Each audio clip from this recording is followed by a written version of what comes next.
बहुत बहुत धन्यवाद।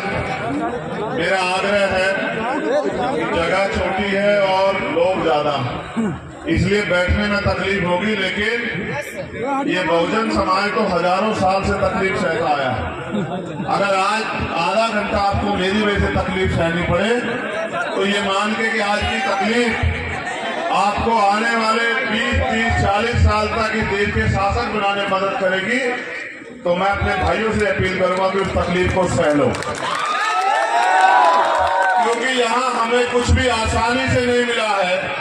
हर एक चीज की हमने कीमत चुकाई है। आज से लगभग 103 साल पहले बाबा साहब अम्बेडकर के नेतृत्व में महान सत्याग्रह हुआ। जिस तालाब से जानवर पानी पी सकते थे, आपको उस तालाब से पानी पीने की इजाजत नहीं थी। अब से 100 साल पहले के लगभग की बात है। इस 103 साल में बहुत कुछ बदला है, और सबसे ज्यादा बदला है तब जब 26 जनवरी 1950 को देश में संविधान लागू हुआ और लोकतंत्र आया। लोकतंत्र के जरिए इस देश के वंचित वर्गों के हाथ में वो शक्ति आई कि वो बड़े से बड़े तख्ते को पलट कर दें और वो बड़े से बड़े तानाशाह को जमीन दर्ज कर दें। वो गरीब के बेटे को भी उस कुर्सी में बिठा दें जिस कुर्सी की ताकत से हजारों करोड़ों लोगों की जिंदगी बदलती हो। मैं अपनी बात की शुरुआत करते हुए, ये महामानव तथागत बुद्ध की धरती है, इसमें आने का मुझे अवसर प्राप्त हुआ।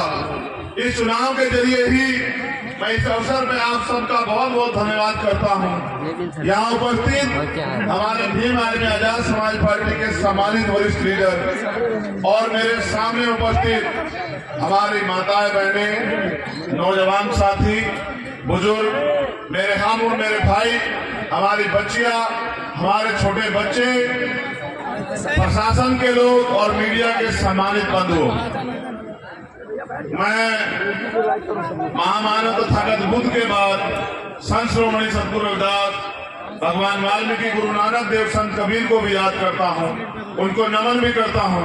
मैं नमन करता हूँ राष्ट्रपिता ज्योतिबा फूले, छत्रपति साहू जी महाराज, बाबा साहब अम्बेडकर, पेरियर रामास्वामी नायकर, पेरियर लाल यादव, बाबू जगदेव प्रसाद कुशवाहा, जननायक कपूरी ठाकुर, उन तमाम गुरुओं संतों को जिन्होंने अपने प्राणों का बलिदान दिया, अपनी सारी सुख सुविधाएं छोड़ दी और हमें अवसर दिया, हमारे लिए काम किया, जिनकी वजह से हम हैं। महामना राम सुवर्मा, चौधरी महाराज सिंह भारती, मेरे गुरु, मेरे आदर्श मान्यवर साहब काशीराम को नमन करता हूँ और नमन करता हूँ उन वीरांगनाओं को, चाहे वो माँ सावित्रीबाई फूले रही हो या माँ फातिमा शेख रही हो या फिर अवंतिका बाई लोधी रही हो या झलकारी बाई कोरी रही हो या फिर वो वीरांगना जिन्होंने अन्याय अत्याचार करने वाले को सबक सिखाने का काम किया, करोड़ों करोड़ों महिलाओं की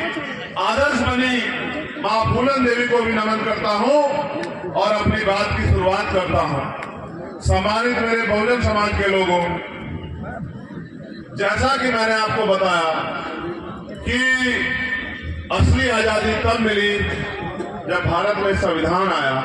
संविधान से पहले देश तो आजाद 15 अगस्त 1947 को हुआ, लेकिन हम लोग आजाद नहीं हुए। हम आजाद तब हुए जब भारत का संविधान लागू हुआ। भारत के संविधान को लागू होने के बाद इस देश के सब लोगों को बराबरी के हक अधिकार की बात आई, लेकिन वो बात तब लागू होगी जब संविधान पूर्ण रूप से लागू होगा। और संविधान को लागू कराने की शक्ति वो विधानसभाओं में है, सरकारों के पास है, आम आदमी के पास नहीं है। जब तक आप अपनी ताकत नहीं बनाओगे, आज आप हजारों हजारों की संख्या में यहाँ इकट्ठा हुए हो, इकट्ठा होने से, नारे लगाने से, जयकारे लगाने से, भाषण करने से आपको आजादी नहीं मिलेगी, आपको अधिकार नहीं मिलेंगे। अधिकार अगर आपको चाहिए, आपको गुलामी की बेड़ी अगर काटनी है, अगर इस देश में स्वाभिमान सम्मान के साथ जीना है, अपने गुरुओं, संतों और महापुरुषों के अधूरे सपने को पूरा करना है, तो आपको आज के हालात को समझना पड़ेगा। हालात ये है कि जो सरकार एक एक करके आपके सारे अधिकारों को चुन चुन के खत्म कर रही है। जब पब्लिक सेक्टर नहीं रहेगा तो कभी किसी दलित पिछड़े का बच्चा सरकारी कर्मचारी नहीं बनेगा। जब पब्लिक सेक्टर नहीं रहेगा तो आपके घर में जो साधन संसाधन सरकारी नौकरियों की वजह से आ रहे तो खत्म हो जाएंगे। जब स्कूल कॉलेज नहीं रहेंगे तो ये बहुजन समाज के लोग वहीं चले जाएंगे जहां आजादी से पहले थे। जब अस्पताल नहीं रहेंगे, जब सारे सरकारी अस्पतालों में ताला लग जाएगा और बड़े बड़े पूंजीपतियों के अस्पताल रहेंगे तो गरीब आदमी सड़क में मरेगा। जो तमाम तरह की सुविधाएं भारत के संविधान ने हमें दी है, उनको बचा के रखने का, उनको लागू रखने का, उनको आगे बढ़ाने का और अपने आने वाले पीढ़ियों को स्वाभिमान, सम्मान और वजूद के साथ जिंदा रखने का एक ही हमारे पास ताकत, एक ही हमारे पास शक्ति है, वो है हमारी वोट। जिस वोट को बाबा साहब अम्बेडकर ने अपने 4 बच्चों के कुर्बानी से हमें दिया। आप अगर नहीं जानते तो जान लो, हमारे नौजवान साथी बैठे हैं, इनके दिलों में बड़ी आग है। ये कुछ करके दिखाना चाहते हैं, ये बदलाव करना चाहते हैं, ये गरीबी, सामाजिक गैर बराबरी, आर्थिक गैर बराबरी को खत्म करना चाहते हैं। मैं इनसे भी कहना चाहता हूं कि मेरी बात पे गौर करो। सिर्फ मेरी बात को सुनने से बात नहीं बनेगी। मेरे द्वारा जो बात आपको बताई जा रही है उसको अमल में लाओगे, उसको धरातल पे लेके जाओगे तो मेरा मानना है कि आने वाले कुछ साल में परिवर्तन हो जाएगा। जब बाबा साहब अम्बेडकर ने वोट का अधिकार दिलाने के लिए संघर्ष किया तो जो कॉन्स्टिट्यूशन असेंबली, संविधान सभा में जो साथी थे वो ये कहते थे कि वोट का अधिकार उनको मिलना चाहिए जिनके पास जमींदारी है। कुछ लोगों ने कहा वोट का अधिकार उनको मिलना चाहिए जो लोग लगान देते हैं। कुछ लोगों ने कहा उनको वोट का अधिकार मिलना चाहिए जिन्होंने उच्च शिक्षा प्राप्त की है। कुछ लोग कहते हैं उनको मिलना चाहिए जो व्यापार करते हैं।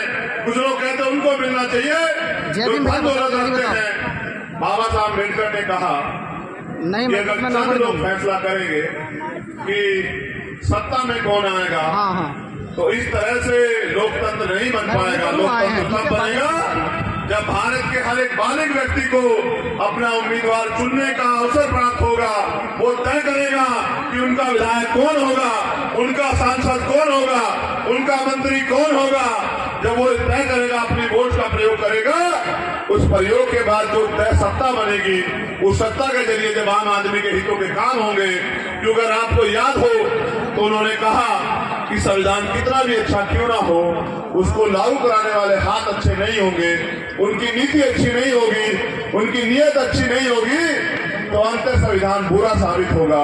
आज भी संविधान अच्छा है, दुनिया का सबसे पवित्र संविधान, दुनिया का सबसे महान संविधान भारत का संविधान है। लेकिन मेरी बात पे गौर करो, सबसे ज्यादा गैर बराबरी भारत में है, सबसे ज्यादा आर्थिक समानता भारत में है और सबसे ज्यादा अन्याय अत्याचार महिलाओं पे और स्पेशली वंचित महिलाओं को पे भारत में होते हैं। इसका कोई तो कारण होगा।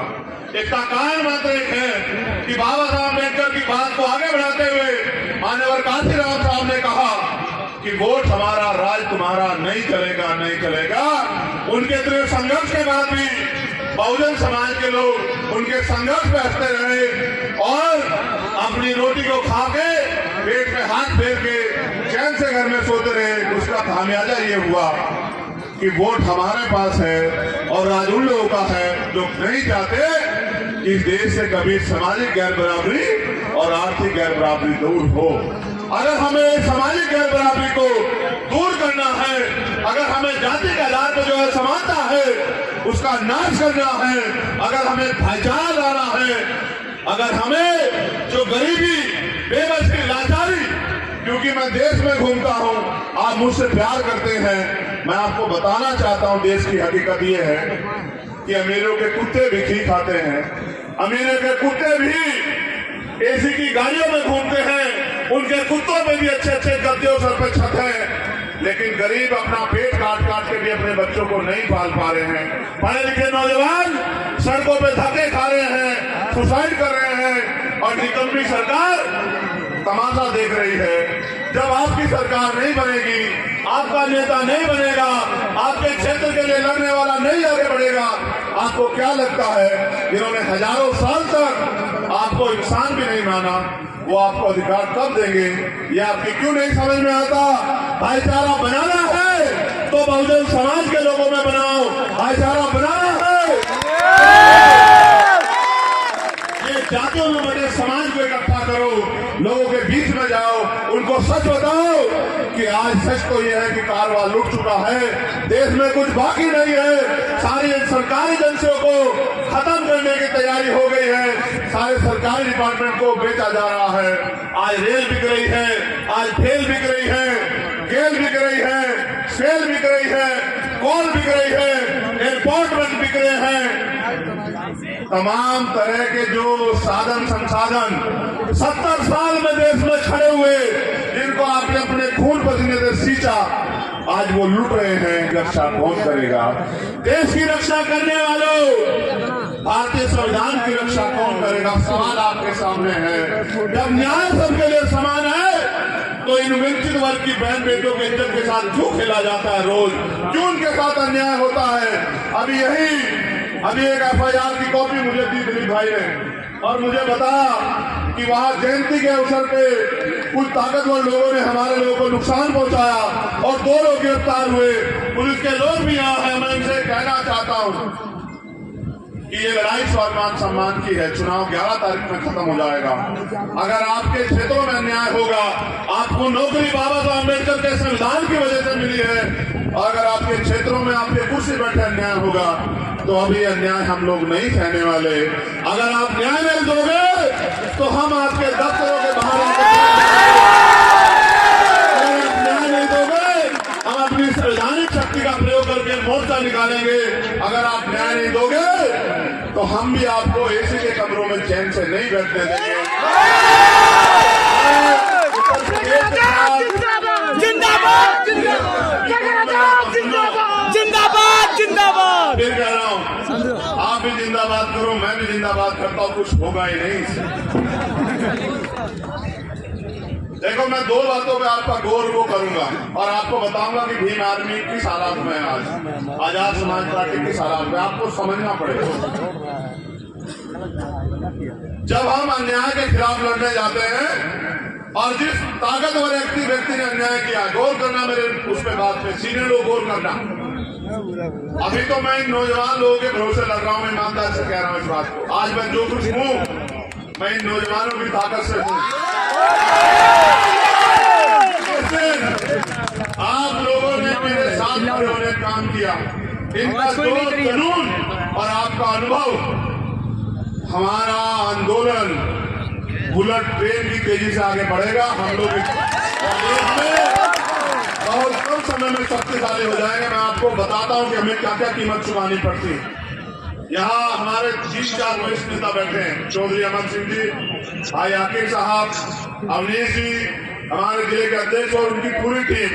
मैं आपका गौर एक तरफ ले जाना चाहता हूं जो आप नहीं सोचते। जब भी पूरे देश में या किसी प्रदेश में या किसी जिले में अन्याय होता है, जब अन्याय करने वाला ताकतवर व्यक्ति ये सोच के बैठा होता है कि मैं तो कई सालों से अन्याय कर रहा हूं, मेरा तो कोई कुछ नहीं बिगाड़ सकता, और जब पीड़ित वो बात भीम आर्मी के लोगों तक पहुंचाता है, और जब भीम आर्मी के लोग अपनी जान पे खेल के तमाम तरह की मुसीबतों का सामना करते हुए अपना धरना मोर्चा लगा के उनको न्याय दिलाने का काम करते हैं, और जो ये सोच रहा था उसका कुछ नहीं हो सकता, वो गिरफ्तार होकर जेल जाता है। जब वो जेल जाता है, अगर वो सरकार का व्यक्ति होगा तो क्या करेगा? जेल में से आने के बाद वो हमारे कार्यकर्ताओं पे झूठे मुकदमे लगवाएगा, वो उन पे जबरन उनके घरों पे बुलडोजर चलवाएगा। बुलडोजर वाली सरकार है, वो हमारे लोगों का मनोबल तोड़ेगा, वो उनको आर्थिक नुकसान पहुंचाएगा। आप सब जानते हैं, मैं बस आपको बता रहा हूँ। अगर वो सरकार का भी व्यक्ति ताकतवर व्यक्ति है तो मैंने अभी 2 बड़े नुकसान सहे।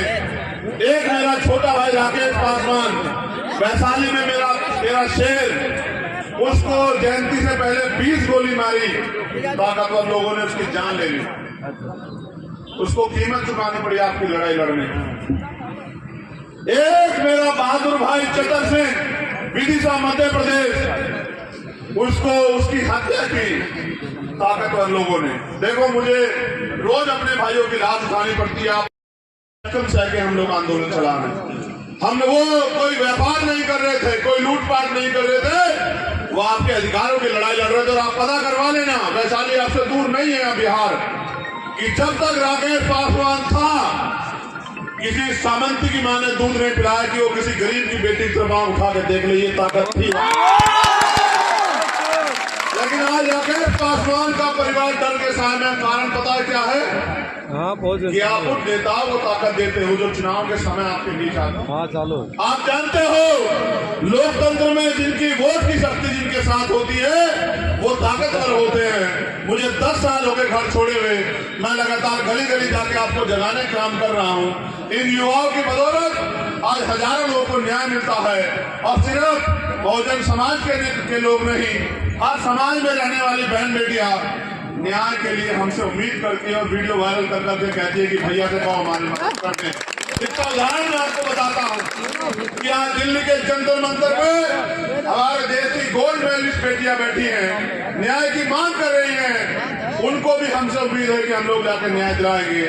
उसके साथ साथ उत्तर प्रदेश की पुलिस ने मध्य प्रदेश के एक बच्चे आकाश गुजर को आगरा में एनकाउंटर कर दिया। उसके परिवार ने मुझसे कहा कि आप आ जाओ, आप न्याय दिला सकते हैं।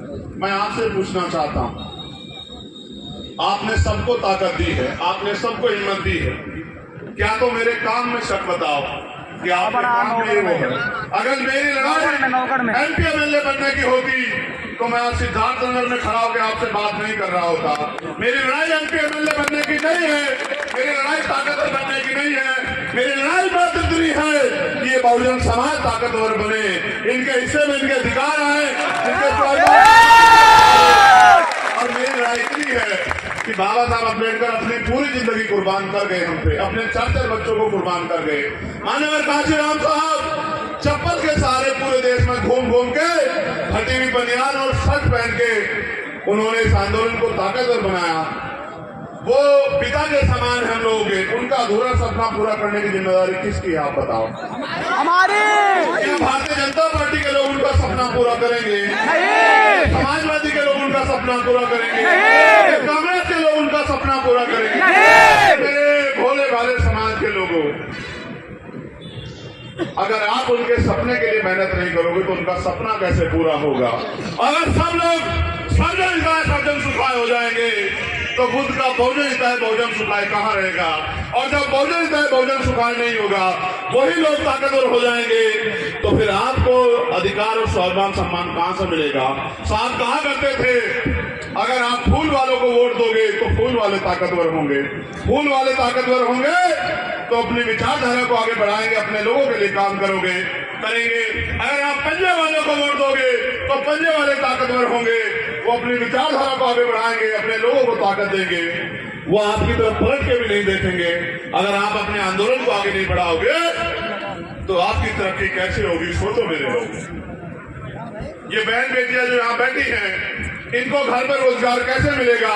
गरीबी कैसे दूर होगी? इनके चेहरे पे मुस्कुराहट कैसे आएगी? और जो जुल्म जाती हो रही है एनसीआरबी का डाटा उठा के देखो, ये अन्याय कैसे रुकेगा? हम इसको खत्म करना चाहते हैं।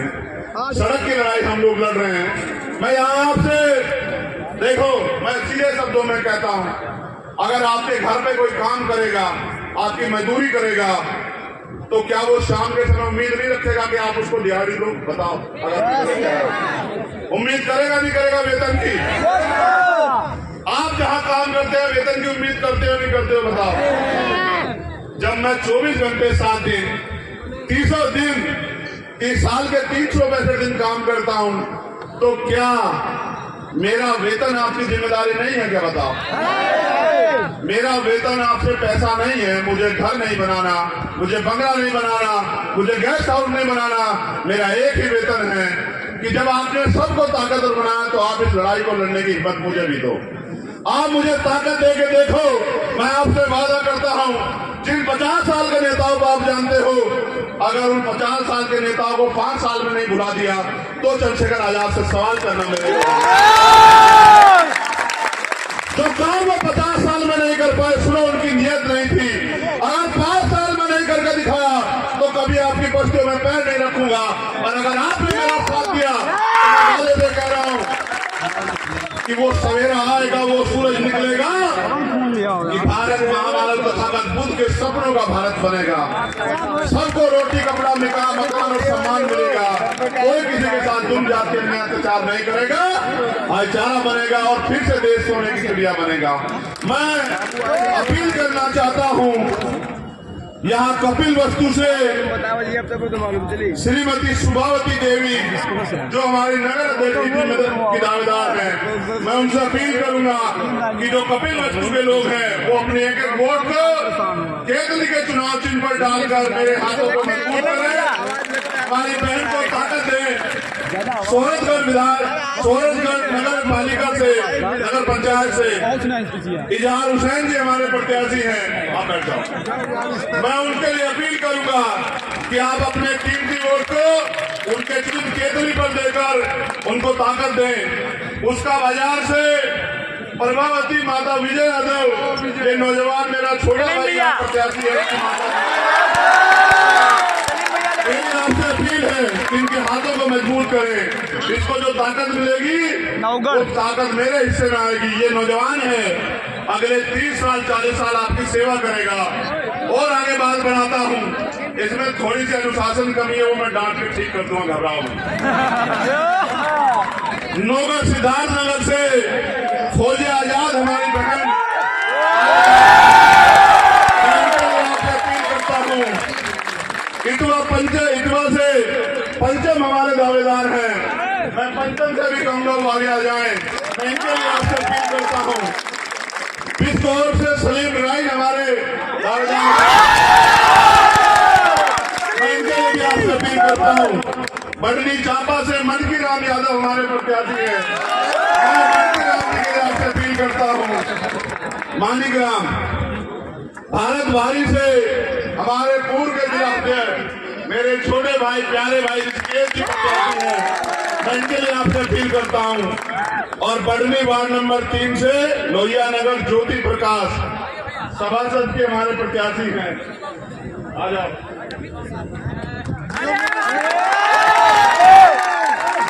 एक बात और आपसे कहनी, बैठ जाओ, एक बार को बैठ जाओ। मैं अपनी बात को समाप्त करने से पहले कुछ नाम मुझे पढ़ना है, लेकिन एक बात आपसे जरूर कहनी।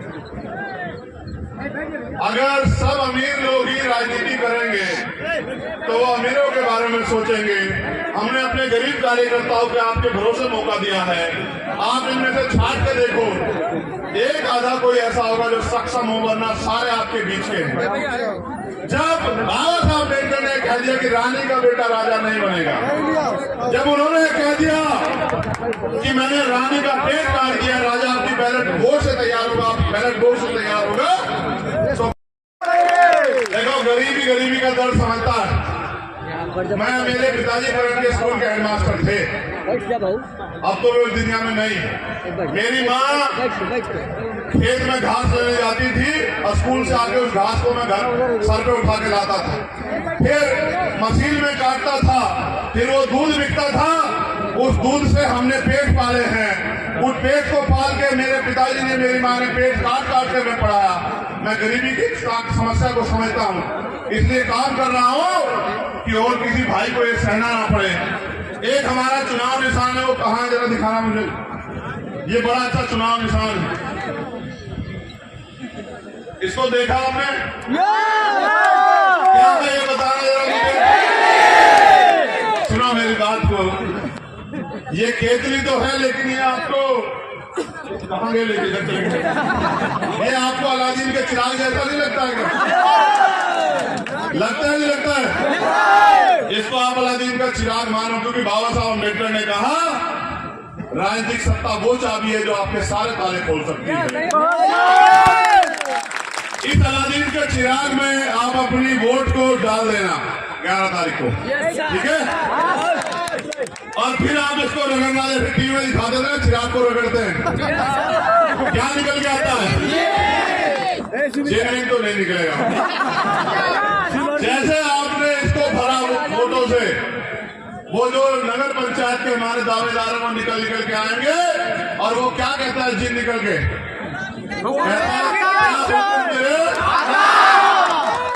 ये भी आपसे यही कहेंगे, बताइए आपको मेरे आका क्या हुक्म है आपका, फिर आपके लिए काम करेंगे। आप इनके हाथों को मजबूत करो। यहाँ हमारे जो जिले के सम्मानित साथी हैं, जिन्होंने मेहनत करके मुझे यहाँ बुलाया, जो जिला प्रभारी है जितेंद्र राणा जी, जिला प्रभारी रामधारी यादव जी, जिला प्रभारी जयार हुसैन जी, जिला अध्यक्ष राजेंद्र भारती जी, जिला महासचिव डॉक्टर मोहम्मद यूनिस जी, हमारे जिले के उपाध्यक्ष भाई शिव चंद्र भारती जी, गौतम बुद्ध जी, कमलावती जी, जिले के कोषाध्यक्ष मासूम अली इब्राहिमी जी, जिला मीडिया प्रभारी शक्ति राम यदुवंशी जी, जिला कार्यालय प्रभारी अजय यादव जी, जो हमारे जिले के सचिव हैं 5, लालजी चौधरी, राजकुमार गौतम, संदीप गौतम, अवधेश गौतम, अमर सिंह गौतम, और जो जिले के संगठन मंत्री हैं 5, दान बहादुर चौधरी, नूरुल हुदा अंसारी, जयराम गौतम, दयाशंकर पासवान दया, रमेश चौधरी, और जो हमारी विधानसभा है सोरठगढ़ के अध्यक्ष प्रभुनाथ गौतम, विधानसभा अध्यक्ष कपिल वस्तु, दिलीप कुमार, विधानसभा अध्यक्ष बांसी, राजेश राव, विधानसभा अध्यक्ष इटवा सुरेश कुमार गौतम, और विधानसभा अध्यक्ष डुबरियागंज राज राव। ये जो साथी आज पार्टी ज्वाइन कर रहे हैं, मैं इनका आभार प्रकट करता हूं। हमारे भाई विशाल जो क्षेत्र पंचायत सदस्य हैं, गौरव निषाद जो ग्राम प्रधान है मऊ, सुरेश निषाद जी, अमित केवट जी, शिवाजी, विजय जी, राजेश जी, आशीष जी, भाई विनोद जो ग्राम प्रधान है गोठवा, राम सिंह चौधरी जी, राम सुमेर निषाद जी, सदापाल साहनी जी, साहिब राव जी, सुजीत कश्यप जी, राहुल चौधरी जी, सोनू साहनी जी, सुरेश चौधरी, रवि निषाद जी, और लोटन से चलकर आने वाले संघर्षशील युवा साथी दिनेश कुमार अंबेडकर, जितेंद्र, सोनू, विद्या अंबेडकर, संजय, रवीश चंद्र गौतम, विकास प्रसाद, वासुदेव, करण, कमलेश जाटव, धर्मेंद्र, अक्षय, पिंटू, राम नमन, भगीरथी प्रसाद, इंद्रजीत, संदीप, दुगेश भारती, ओम प्रकाश राज गौतम, इन सबको पूरी टीम को Azad Samaj party Bhim army join करने पे बहुत बहुत बधाई। मैं आपसे सिर्फ रिश्ता बनाने आया हूँ, इस बार आप मेरा साथ दो, आजाद समाज पार्टी के साथियों का साथ दो, हमारे नेताओं कार्यकर्ताओं का साथ दो, फिर आप देखना कि कितनी मजबूती से इस क्षेत्र में आगे हम लोग लड़ाई लड़ेंगे। और ये बुद्ध की धरती है, मुझे समय नहीं मिलता, मेरा मन है कपिल वस्तु आने का, मेरा मन है इस धरती को नमन करने का, और मैं चाहता हूं कि बुद्ध के सपनों का भारत बने, वो तभी बनेगा जब आप अपनी शक्ति बनाओगे। बहुत बहुत धन्यवाद। जय भीम, जय भारत, जय मंडल, जय जोहार, जय संविधान, जय जवान, जय किसान। आप सभी के लिए मंगल कामना। बहुत बहुत